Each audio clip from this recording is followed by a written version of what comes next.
ইলিশ মাছের লম্বা ভক্তদের লিস্টে আমার মায়ের নামটা বেশ প্রথম দিকেই থাকবে বলে আমার মনে হয়। আজকে সেই ইলিশ মাছেরই একটা খুব সহজ ঝোল বানানো দেখে নেব। প্রথমেই ইলিশ মাছের টুকরোগুলোকে সামান্য নুন, হলুদ আর সর্ষের তেল দিয়ে 5 মিনিট মাখিয়ে ম্যারিনেট করতে দিয়ে দিন। সর্ষের তেল ছাড়া আমরা ইলিশ মাছ রান্নার কথা ভাবতেই পারি না। এইবার কড়াইতে কিন্তু একটু তেল বেশি করে সর্ষের তেল গরম হতে দিয়ে দিন।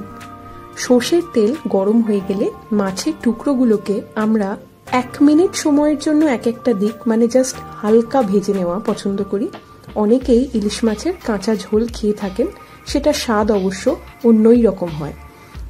মাছ ভাজার তেলেতেই আমরা একটু লম্বা লম্বা করে কেটে রাখা বেগুন 2 থেকে 3 মিনিট ভাজার পর লম্বা করে কেটে রাখা আলু আর চেরা কাঁচা লঙ্কাও ওই তেলেই ভেজে নিচ্ছি। ভাজার সময় সামান্য হলুদ আর নুন আর একটু অ্যাড করে দেবেন।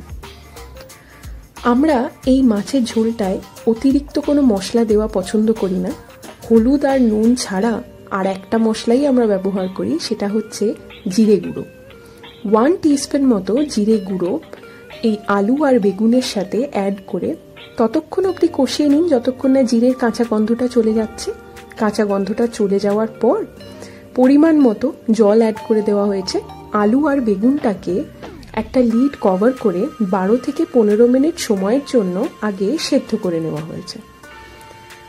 12 থেকে 15 মিনিট পর ঢাকা খোলার পর দেখবেন আলু আর বেগুন সেদ্ধ হয়ে গেছে ভালো করে।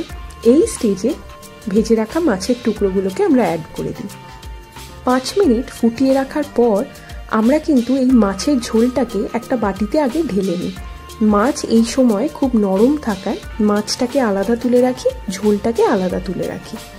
তার কারণ হচ্ছে আমরা মাছের ঝোলে ফোড়নটা সবার শেষে দিই। 1 টেবিল স্পুন মতো সর্ষের তেল গরম করে তাতে একটা চেরা কাঁচা লঙ্কা আর 1/4 টিস্পুন রাঁধুনি আর কালো জিরে ফোড়নে দিয়ে দিন। ফোড়ন থেকে যখন সুন্দর গন্ধ বেরিয়ে আসবে তখন মাছের ঝোলটা কড়াইতে ঢেলে দিন। এইবার কিন্তু পুরো মাছের ঝোলটা আমরা আরও 5 মিনিট সময়ের জন্য ফুটিয়ে নিয়ে থাকি।